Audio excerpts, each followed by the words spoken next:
अच्छा के कुआर बाजी तनी हाथ उठाई जाता के कुआर बा सच में कुआर बानी जानू तो रउआ लोग खाती एगो लाइन कही हम अरे मरही के बाटे तो अरे मार दो न जान से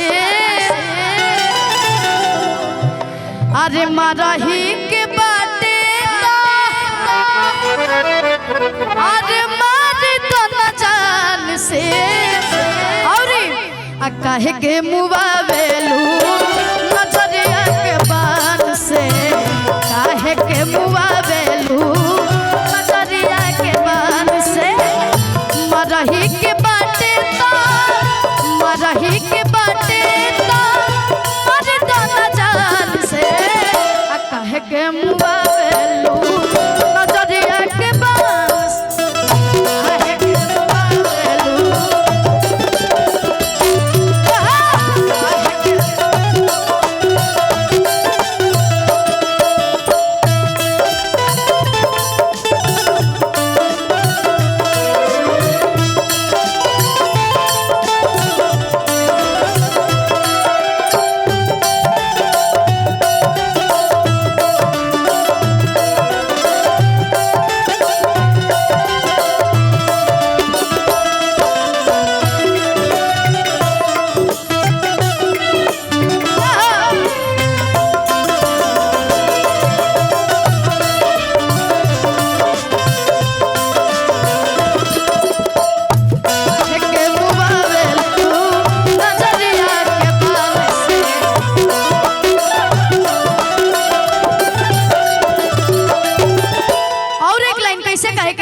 घर से निकले लू जा साजी सवार के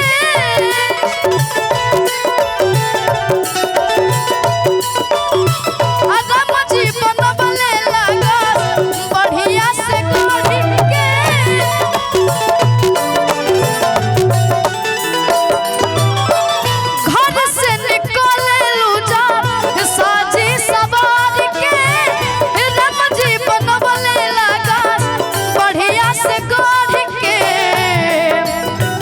और अभी हम सभी के बीच काजल दीदी आई हैं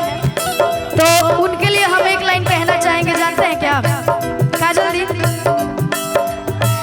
अब बुद्धि फेल कइले बाड़ू बुद्धि फेल कइले बाड़ू बूढ़ा जवान के कहे के मुआवेलू नजरिया के बान से काहे के मुआवेलू नजरिया के। और एक लाइन कहना चाहेंगे काजल दी के लिए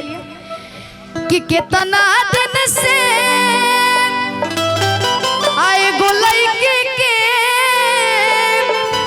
आ रही फेरा में हम लागल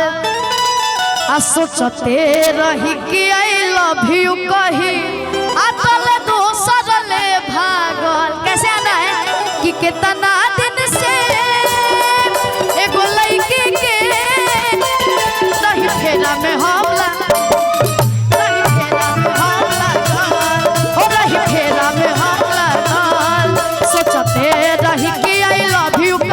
सोचते रही कि आई लव यू कही तल दोसर ले भागल हो तल दोसर ले भागल कि कितना दिन से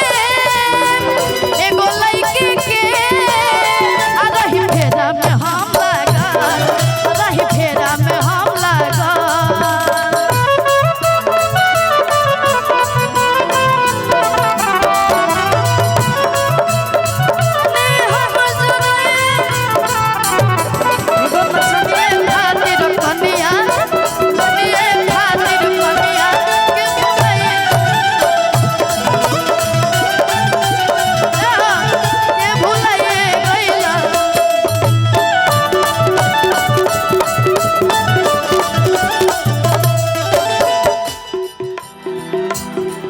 कितना दिन से एगो लइके के रही फेरा में है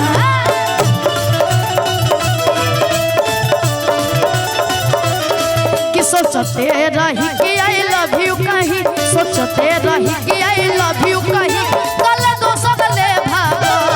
हो तल दोसर ले भागल।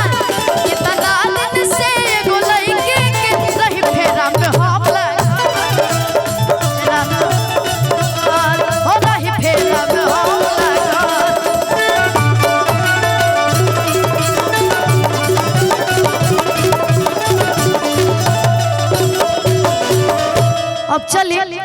ई लाइन तो हम कहनी है